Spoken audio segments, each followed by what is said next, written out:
लोकसभा चुनाव 2024 का बिगुल बज चुका है। सभी क्षेत्रीय और राष्ट्रीय पार्टी अपने अपने उम्मीदवार मैदान में उतार रहे हैं। इसी बीच नागपुर लोकसभा से योगीराज उर्फ योगेश लांजेवार बहुजन समाज पार्टी से चुनावी मैदान में उतर चुके हैं। योगेश जी ने बहुजन समाज पार्टी की बहन मायावती का आभार मानते हुए कहा कि आपने जो ग्रास रूट के कैडर बेस कार्यकर्ता को महत्व दिया है, मैं आपको आश्वस्त करता हूं कि पार्टी जीतेगी। मतदाताओं से हमारे चैनल के माध्यम से बातचीत के दौरान कहा कि भारतीय जनता पार्टी के सांसद नितिन जी गडकरी ने मतदाताओं के हक अधिकार जो मिलने चाहिए थे वो नहीं दिए, जिसके चलते मुझे इस मैदान में उतरना पड़ा।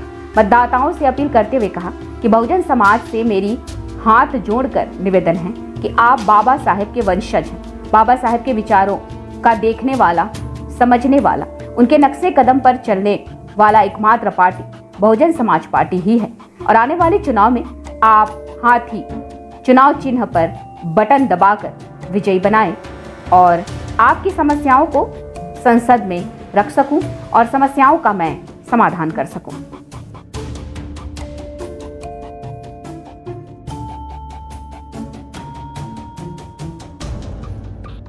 नागपूर लोकसभेमध्ये उमेदवारी बहुजन समाज पार्टीतर्फे मला मिळाली आणि नागपूर लोकसभेमध्ये उमेदवारी घेतेवेळी माझं हे लक्षात आलं की या इतक्या मोठ्या इलेक्शनमध्ये, जे की लोकसभेचे इलेक्शन मोठा वाढव इलेक्शन आहे, याच्यापूर्वी आम्ही कॉर्पोरेशनचे इलेक्शन लढलेलं आहे। माझी पत्नी या प्रभाग क्रमांक 7 मध्ये 2017ला नगरसेविका म्हणून बहुजन समाज पार्टीतून निवडून आली।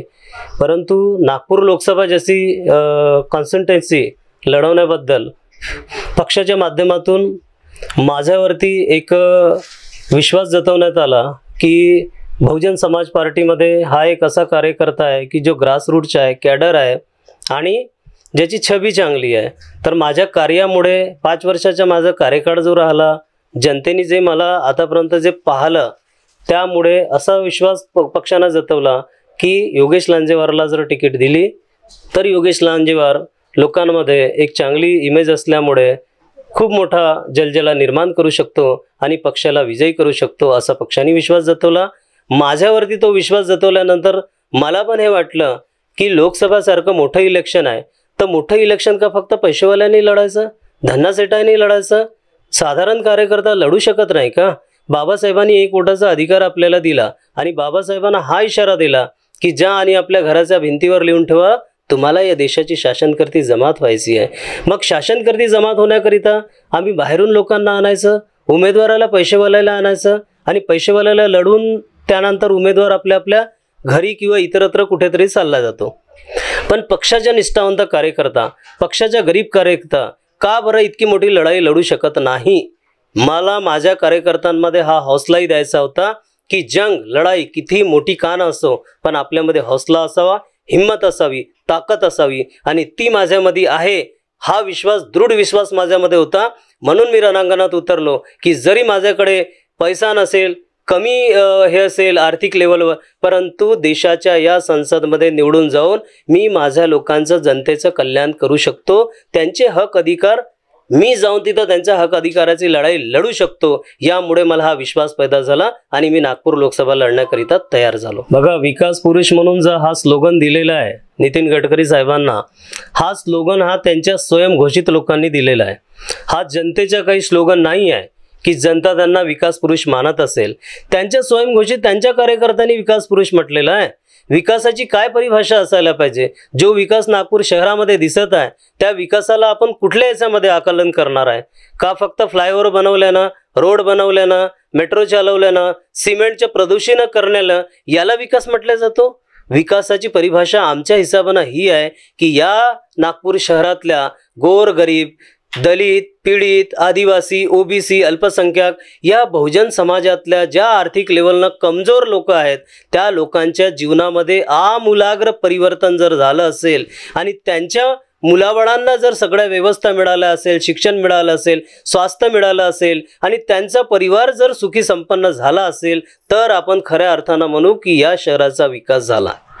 तो हे करू शकले नाही आहे असा माझा स्पष्ट आरोप आहे. फक्त नागपूरला प्रदूषणचे शहर यांनी करून दिलेलं आहे आणि सगळ्या मोठ्या मोठ्या उद्योगपत्यांना यांनी कॉम्प्लेक्स बांधण्याकरिता सरकारी जमिनी दिल्या, शाळा यांनी कोलॅप्स केल्या. ज्या शासकीय शाळा होत्या ज्याच्यामध्ये गरीब लोकांचे मुलं शिकायचे, आता त्या शासकीय शाळा तुम्ही विकल्या, जमिनी विकल्या, तोडल्या आणि तिथे कॉम्प्लेक्स बनले, मोठे मोठे इमारती उभ्या झाल्या. सगळ्या बिल्डर लोकांना तुम्ही त्या विकल्या. मग हा गरीब कुठे जाणार आहे? त्याचा विकास कसा होणार आहे?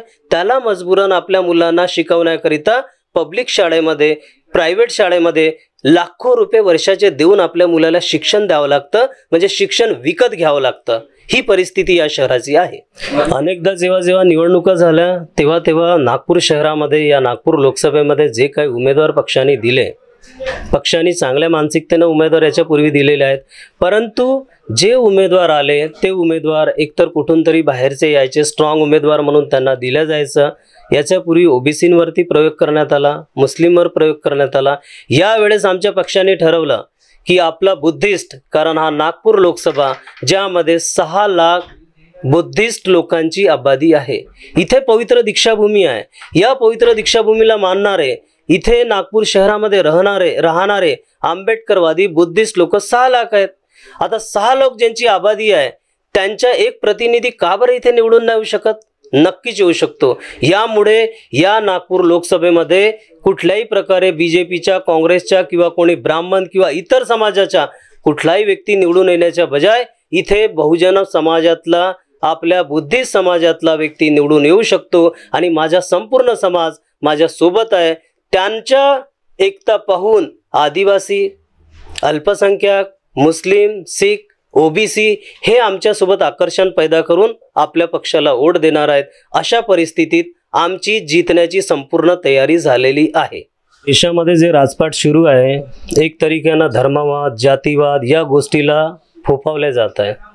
हिंदुत्ववादाचा नारा देऊन झेंडे लावा, हे लावा, ते लावा, मंदिराचं उद्घाटन असं करा, तसं करा, हा सगळ्या ज्या गोष्टी आहे या भारत देशाला नुकसानदायक आहेत. संविधानाने या देशातल्या प्रत्येक नागरिकाला हक्क अधिकार दिले, प्रत्येकाला आपल्या धर्माचं पालन करण्याचा अधिकार दिला, प्रत्येकाला ज्या जाती समाजामध्ये असेल त्याचं संरक्षण करण्याचे अधिकार पूर्ण संविधानामध्ये डॉक्टर बाबासाहेब आंबेडकरांनी नमूद केलेले आहे. परंतु शोकांतिका आहे की देशाला जेव्हापासून स्वातंत्र्य मिळालं तेव्हापासून ज्या पक्षाच्या सत्ता बनल्या, जे राजे जे या देशामध्ये सत्ताधारी झाले, त्यांनी बाबासाहेबाचं संविधान संपूर्णतः लागू केलं नाही. त्यामुळे आज परिस्थिती अशी आहे की संविधानाला डावलून हे लोक मनुस्मृती लागू करण्याच्या तयारीत आहेत आणि त्यामुळे हे लोक हिंदुत्ववादाचा डंका वाजवत आहेत, हिंदुत्ववादाच्या नावावरती धर्मांधता पसरवत आहेत आणि आपल्या भारताच्या जनतेमध्ये फूट टाकून फूट डालो राज करो ही नीती अपनावतात. परंतु या सगळ्या नीतीचा विरोध बहुजन समाज पक्ष, संत गुरु आणि महापुरुषाची विचारधारा असल्यामुळे आम्ही समतेच्या, स्वातंत्र्याच्या, बंधुत्वाच्या आणि न्यायाच्या पुरस्कार करतो आणि त्याची जनजागृतीमध्ये आम्ही संपूर्ण जनतेमध्ये करत आहे. म्हणून आम्हाला विश्वास आहे की बहुजन समाज पार्टी आणि बहुजन समाज पार्टीची द आयरन लेडी बहनकुमारी मायावतीजी यांच्या कणखर नेतृत्वावर विश्वास ठेवून भारताची जनता यावेळेस निर्णय खरा घेणार आहे आणि बसपाला निवडून देणार आहे. आपल्या चॅनलच्या माध्यमातून मी सर्व प्रेक्षकांना आणि माझ्या मतदार बंधू भगिनींना विनंती करतो, रिक्वेस्ट करतो, योगेश लांजेवार हा एक सर्वसाधारण कार्यकर्ता आहे. तुमच्या घरातला, तुमच्या जवळचा एक सर्वसाधारण वस्तीत पैदा झालेला, स्लमच्या वस्तीत राहणारा तुमच्या जवळचा व्यक्ती आहे. तुम्ही हा विचार करा की योगेश लांजेवार उमेदवार नाही आहे, तुम्ही सगळे उमेदवार आहे आणि तुम्ही जेव्हा उमेदवार राहाल तेव्हा कशा प्रकारे प्रचार प्रसार कराल, कशी माउथ कॅनव्हासिंग कराल, कसे स्वतःसाठी वोट मागाल, ते तुम्ही स्वतःसाठी वोट मागा. बहुजन समाज पार्टीच्या हत्ती हा निवडणूक चिन्ह आहे आणि बाबासाहेबांचा हत्ती आहे, महापुरुषांच्या हत्ती आहे. माझ्या बुद्धिस्ट समाजाला विनंती राहील की या नागपूर शहरामध्ये जी आमची आबादी आहे, आज परीक्षा आहे आमची की आम्ही जर आमचा समाज एकत्र आलो तर 6 लाख आपल्याला, जर आपला समाज एकत्र आला तर 4 लाख, 5 लाख बाकी इतर समाज आकृष्ट होईल आणि 10 लाखाच्या वरता आपण वोट घेऊ शकतो. निश्चितच आपल्याला कोणी हरू शकणार नाही आणि ही ताकद दाखवण्याची खरी वेळ आलेली आहे. आपण आपल्यावर अन्याय अत्याचार झाले तर आपण संविधान चौकात आंदोलन करतो, निदर्शने करतो, सरकारला, शासनाला, प्रशासनाला निवेदन करतो.